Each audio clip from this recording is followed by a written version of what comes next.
Welcome to hour number 2 of the Stephen A. Smith Show, here with you for the next hour over the airwaves of ESPN Radio. The number to call up, as always, is 888-729-3776. That's 888-SAY-ESPN. Lots of stuff to continue to get into today, no question about that.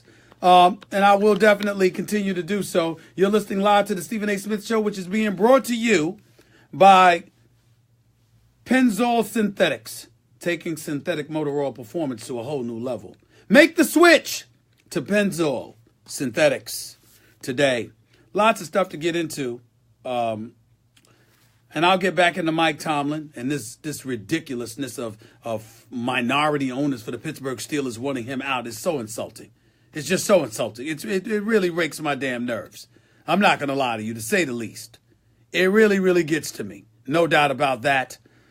We'll get into that, of course.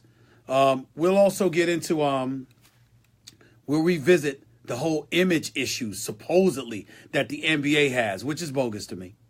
There's no image issue as it pretends, as it relates to the NBA. It's an incredible global iconic brand. You got that going on. You got a lot of guys that contribute a lot to the community. You got that going on.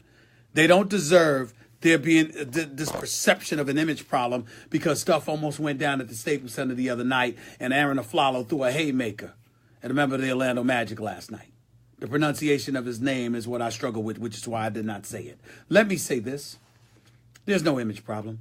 If there's an image problem with the NBA, if there's an image problem with the NFL, there's an image problem with the NHL. There's an image problem with Major League Baseball. Unless you want to address that, don't come to me with that. Don't come to me with it. I ain't trying to hear it. They fight in the National Hockey League all the time. Y'all ain't saying anything. Dugouts empty and melees take place in Major League Baseball. Nobody says anything. They get to police themselves half the time and unapologetically look you in the face and tell you, you know what? Hey, we'll handle it ourselves. We police ourselves. They don't want an authority recognized as having dominion over them. And they've been successful in doing so because unlike the other sports, they have a strong players union who negotiate great collective bargaining agreements. Why? Because you got a lot of these players, by and large, who buffer themselves against the influence of owners because they save their money and they can hold out longer. You want to make that argument? I'm all ears. But that's about it. I don't want to hear this stuff about an image problem with the NBA. Not when you have these individuals who are stellar citizens and incredible contributors to their communities. I don't want to hear it. I don't want to hear it.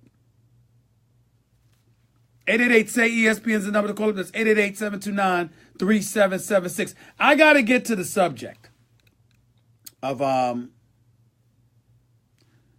Mr. Anthony Davis. Anthony Davis, for those of you who don't know, is this dude who's about 6'11". Came out of Kentucky, won a national title, delivered a national title for the John Calipari at the University of Kentucky as a freshman. Came into the draft as a number 1 overall pick. Ladies and gentlemen, he's an all-star. And for the second consecutive road game, he dropped 40+. In case you missed his game against the New York Knicks the other night, he showed up at Madison Square Garden, dropped 48 and 17 on the New York Knicks and Kristaps Porzingis. So much for that theory, that comparison. All you Kristaps Porzingis lovers, and I like him. But I told you he wasn't a number 1 option because I told you he was a little bit too frail, a little bit too thin. And once Carmelo Anthony left, he was going to see a lot of pressure, physical pressure applied to this brother, and he wasn't going to be ready for it. I tried to tell y'all. But y'all didn't want to listen. I said he's damn good, but he's no number 1 option. He ain't got it in him. You wouldn't listen. Well, Anthony Davis showed up the other night and reminded him of what a number 1 option is. By the way, after dropping 48 and 17 on the Knicks, Anthony Davis then went to TD Bank Garden in Boston, Massachusetts last night, playing against the number 1 seeded Boston Celtics with Kyrie Irving and Jaylen Brown and Jason Tatum and Al Horford and all of these boys. And what did Anthony Davis do? 25 in the first half. He finished with 45 and 16. Ladies and gentlemen, on this year, he is averaging 27 and 10 on 56% shooting. Anthony Davis is the real deal. I don't want to hear all of this Greek freak stuff. Okay? Because contrary to what you want to believe, and contrary to what you want to recognize, I got news for y'all.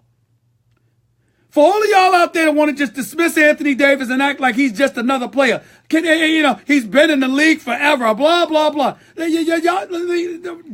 No. Jonathan, Kat, could y'all do me a favor, please? Could y'all go out and get Anthony Davis's AARP card? Could you grab it, please? Because everybody talks about him like he's been around for ages. No, I want one of these young guys. Ben Simmons is 19 or 20 years old. The Greek Freak is 21, 22 years old. Oh my God, Stephen, what are you talking about? Stop the presses. Stop the presses. Anthony Davis is about to retire. Did y'all hear the news? He's been around forever. He's some senior citizen that's beyond his prime and his career is over. Did y'all hear the news? Anthony Davis is 24 years old. 24. 24. He turns 25 March 11th. That's Anthony Davis. I mean, 1, 2, 3, 4, 5. He's in his 6th year. He's a senior citizen. Did you hear the news? I mean, why would we pick Anthony Davis? I mean, my Lord. I mean, oh my goodness. He's running out of time. He's 24. 24. And oh, by the way, since his rookie year, 20.8 points, 24.4, 24.3. Last year, he averaged 28 points, 11.8 rebounds on 50% shooting for the season.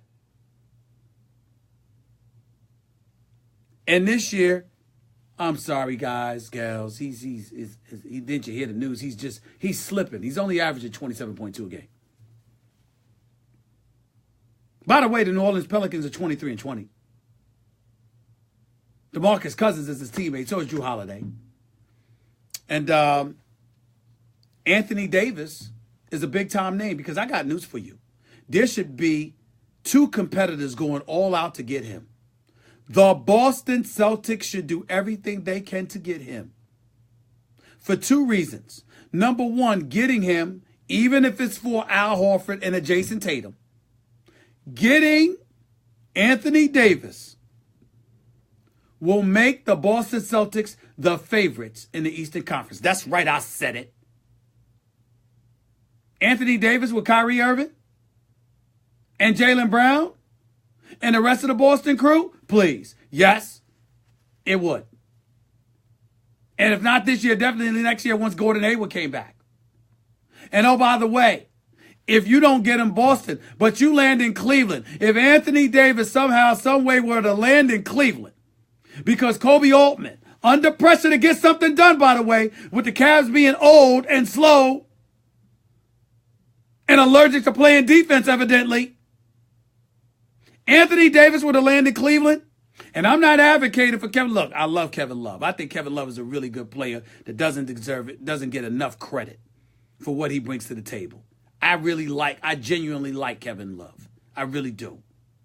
But if I got a chance to get Anthony Davis for Kevin Love and another player, you think I'm not doing it?